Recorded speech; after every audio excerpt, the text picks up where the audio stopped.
After Pildu went deeper into the bar, he saw Hyejin locking Mango's hand. Pildu, who came with the other police, immediately searched the bar and interrogated everything. Pildu then asks Hyejin to let go of Mango's hand. He says Hyejin has big guts but can't interrogate. Then Pildu continued to ask where Mango hid the illegal drug. Mango avoids it if he doesn't have anything. Then Hyejin saw Mango's eyes glancing at the employee as if telling him to hide something. With instinct, Hyejin immediately checked and crushed the bottle containing illicit drugs in the form of pills. Next, in the basement, Pildu said that he only told Hyejin to take the Mango out and not beat everyone up. However, it seems like Hyejin did this to show Pildu her abilities. After that, Pildu also advised that in the future, don't do that again because Hyejin could get hurt. Looks like Pildu is starting to get interested in Hyejin. When he arrived at the police station, Mango was examined and interrogated to find out where he got the drug. But Mango didn't want to tell him because the owner of the drug was a very cruel person. Hearing this, Hyejin seemed afraid that Mango would mention Mujin's name. In a bar, a man in a white wing jacket is seen presenting a new type of drug, where the drugs are the same drugs that Mango has. The man explained that the new type of drug would not be detected even if it was consumed, and calls it a gift from God and makes people who eat it not be afraid of anything and will become superheroes. But of course, the presence of this new type of drug will make Mujin unhappy because the drug supply that has been monopolized so far has competition. And it turns out that the man in the white jacket is Du Gangyi, who was dumped by Mujin. He was ready to take revenge. In the car, Hyejin reports about Mango's arrest to Mujin and asks where Mango got the drugs from. However, Hyejin still does not know because it is still in research. Arriving at the police station, Hyejin finally got access to the drug system. This is the opportunity I have been waiting for. Without thinking, she immediately looked for a film about her father, Dong-hun. There, the information obtained was that an unknown man in a black jacket was seen entering the apartment, and Taeju was the one who was with my father at the last location before he died. Hyejin looked very seriously at every detail of the case. Not long after, team leader Cha Gi-ho came and surprised me. Meanwhile, at headquarters, Mujin is discussing this new type of drug with Taeju. Said it seemed like a new dealer appeared after Mujin's drug delivery was delayed for 3 weeks because he killed Mr. Beek, who took care of the previous order. At that time, he got an SMS from his secretary about a buyer from Japan who would pay after his order was ready. Then Mujin decided to go straight to the field to check my drug production. Meanwhile, Mujin's secretary, Kang Soo-yeon, is holding negotiations with buyers from Japan.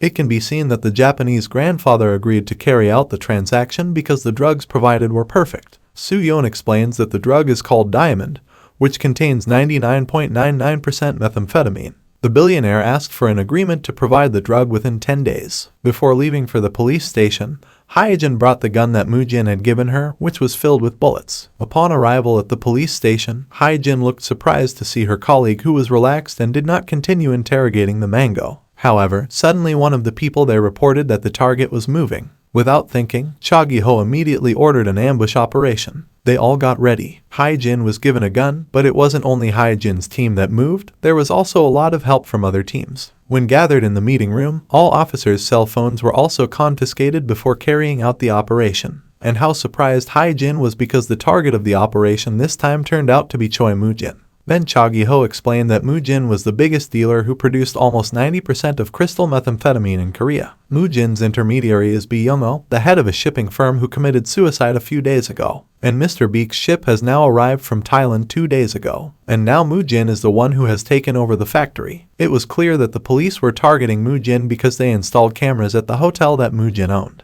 So they know Mujin's every move. Hyejin looked very confused because she couldn't warn Mujin. In the car, Hyejin tried to take the cell phone several times but never succeeded. Meanwhile, Mujin and his subordinates have almost arrived at the port location. He left by boat and the police were also ready in their respective positions to carry out an ambush. When Mujin arrived at the ship and inspected the crystal methamphetamine manufacturing laboratory, the police started to enter and take down the mafia on guard one by one. They are also equipped with cameras ready to be used as evidence of an ambush. Then Mujin was there without knowing what was going on because he was still focused on checking the production of crystal methamphetamine. From above, Hyejin saw Mujin, but there was nothing he could do to tell the young man. Meanwhile, Pildu is suddenly attacked by the mafia who know his whereabouts, so the camera that the pill was carrying broke the screen. Hyejin deliberately let Pildu first. When the Pildu went inside, it immediately attacked Mujin. However, because the camera attached to the chest was damaged, they were unable to capture Mujin's face to use as evidence. And suddenly someone shot and the lights went out.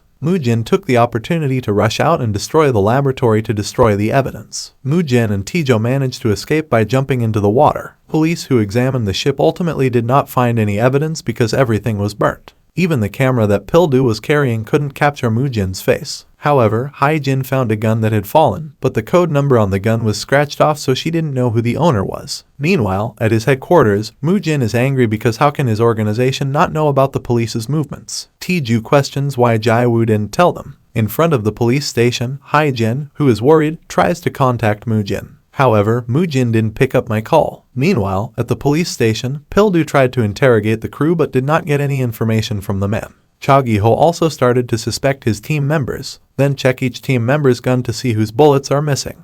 Hae-jin, who was worried, tried to calm down, and luckily Hae-jin still had her bullets intact. Next, Hae-jin asked Pildu whether the previous Park Chango-dan Mango operation was just a trap. Pildu then explained that their target was Mujin, whom they had been after for more than 5 years. The surgery before that was done to catch Mujin off guard. Hae-jin looks surprised to see that on the photo board of their operation, there is Jae-woo's father, Dong-hun. Dong-hun is Mujin's best friend who has died. But until now they don't know who the killer is. Not long after, the police chief came and scolded Cha Gi-ho. At the restaurant, Hae-jin finds out that Gi-ho is obsessed with Mujin because a team member died while chasing Mujin. Then, Hae-jin stole the opportunity to call Mujin and said that everything was sudden and my cell phone was confiscated. Then asked if you were okay. Hae-jin also provided information about the cameras installed in Mujin's hotel, and now Mujin realizes that there is a traitor in his organization. Then, Hae-jin admitted that I was the one who shot the ship. During the ambush, he deliberately used the gun that Mujin gave him and left it at the location.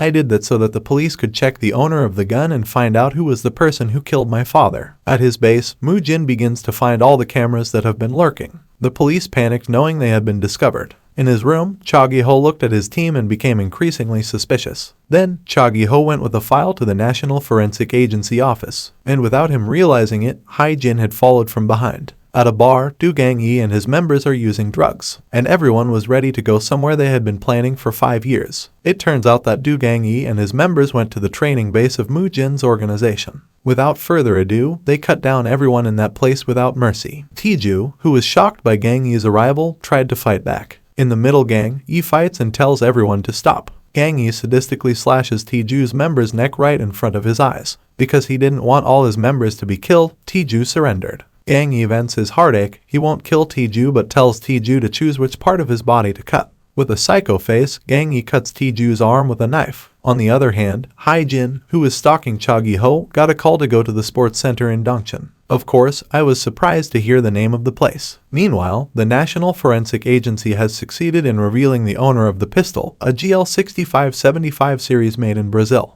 Of course, this sheds light on who owns the gun. Hae-jin, who arrived at the location, was very surprised to see the injured Tae-ju being interrogated by Gi-ho, who asked who the perpetrator was. But Tae-ju chose to remain silent and didn't say anything. Inside the training ground, Hae-jin saw the floor that said "I'm back." Then Pildu came and said 3 people were dead and 1 person was critical. Hae-jin, who was worried, immediately let it slip and asked whether Mujin was dead. Pildu also said that Mujin was not there. Meanwhile, at the office, Mujin looks concerned and holds back his anger at seeing his organization being destroyed. I watched the footage of the massacre of its members. Mujin also orders the secretary to cover everyone's mouths from the police. Meanwhile, the police team did not find any footage from the cameras at the gym. Even so, Hae-jin and Pildu find a clue. They saw traces of pills or drugs that were the same as those of Mango. Hae-jin and Pildu try to find evidence by asking victims and witnesses. But the results were nil and they didn't get any information. After that, Pildu asked Hae-jin to continue looking for information, because I got an emergency call. As soon as Pildu left, Hae-jin looked at her cell phone and asked about Mujin's condition, but there was no answer from him. Because there was no news, Hae-jin went to see Mujin from afar, who was at his member's funeral.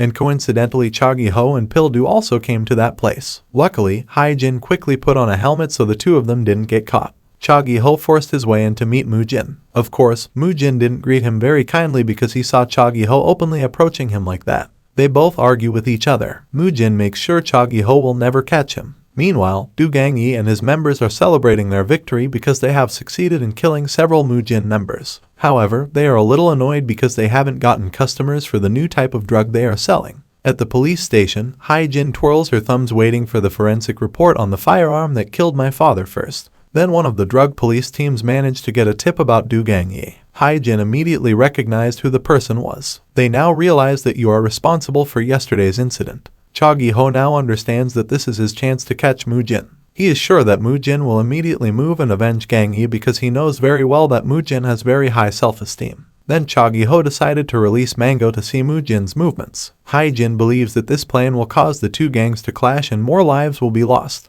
But it seems that Cha Gi-ho doesn't care about the deaths of the delinquents. Hae-jin then sent a message and told Mu-jin that Mango would be released to trap him. Mu-jin just laughed at reading the message from Hae-jin, because it seems like Mu-jin is starting to calm down when facing Cha Gi-ho. He cancels the plan to attack Gang Yi. Seeing Jin's mood not moving, the drug police looked surprised. However, Cha Gi-ho looked calm because he was sure that someone from the Mu-jin organization would turn around and take their side. Hearing that statement of course made Hae-jin shocked, especially since Gi-ho said that I would meet that person. At the office, Mu-jin plans to seize a new type of drug produced by Gang Yi to meet customer demand because currently, the crystal methamphetamine has stopped production due to the factory being destroyed. After that, at the bar, Tae-ju meets the customers and asks them to patiently wait for the medicine, while threatening them all if they switch to another seller, of course.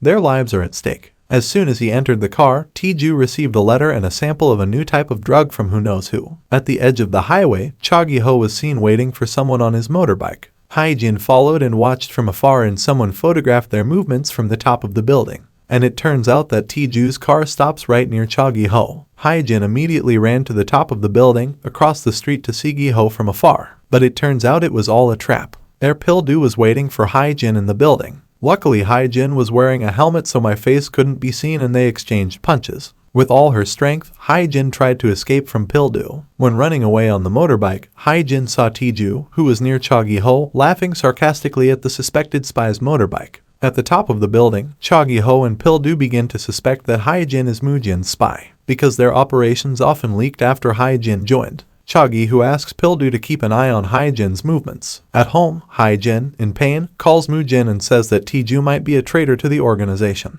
but asked Mu-jin not to take action yet. As soon as Tae-ju arrived, Mu-jin, still angry, continued to look at Tae-ju without blinking. He doesn't seem to believe that Tae-ju betrayed him. It turns out that Tae-ju was framed too. In his car, he saw a message on paper that said someone would tell him Gang Yi's position. He didn't expect the letter to be from Cha Gi-ho. That's why, when he was on the highway, Tae-ju only stopped for a moment and immediately left when he found out the letter was from him. Later at the police station, Cha Gi-ho starts looking at Hae-jin's file and reading all of her family background. It says Hae-jin's father died due to the influence of drugs. The next day, Hae-jin prepared to go to the police station carrying the knife that Mu-jin had given her, and now starting to look for information about the gun to the National Forensic Agency. After finding out the name of the owner of the gun, Hae-jin immediately asked Gi-ho who Song Jung-soo was who had the gun while preparing to attack Cha Gi-ho with his knife. It turns out that Song Jung-soo was a member of Cha Gi-ho's team who died 4 years ago while scouting Mu-jin's Dongcheon organization on the riverbank. Hae-jin or Jae-woo meets Mu-jin. It seems that they are starting to doubt that the owner of the gun was killed by Dongcheon's organization. However, Mu-jin claims that Gi-ho is currently trapping him, said that his organization had never killed a police officer. Meanwhile, at his bar, Mango is being beaten up by Gang Yi because they cannot afford to pay for the medicine he has been given. On the other hand, at the police station, Hae-jin is busy looking for information about the owner of the gun, Song Jun-soo. Pil-do seemed to be trying to talk, but Hae-jin said that I already had an appointment and hurried to leave. Without realizing it, Hae-jin and Pil-do followed from behind. As soon as we arrived at the basement, Pil-do immediately got into the car and immediately asked what you were doing. Hae-jin said that I was following Mango because the police let him go. It seems like Pil-do is worried about Hae-jin who moves alone. That's why Pil-do choose to help. They then followed Mango's car from behind. Meanwhile, at a soju shop that Mu-jin often visits, he is seen going to the shop alone without a bodyguard. On the other hand, Pil-do and Hae-jin follow Mango to a factory that is no longer operating.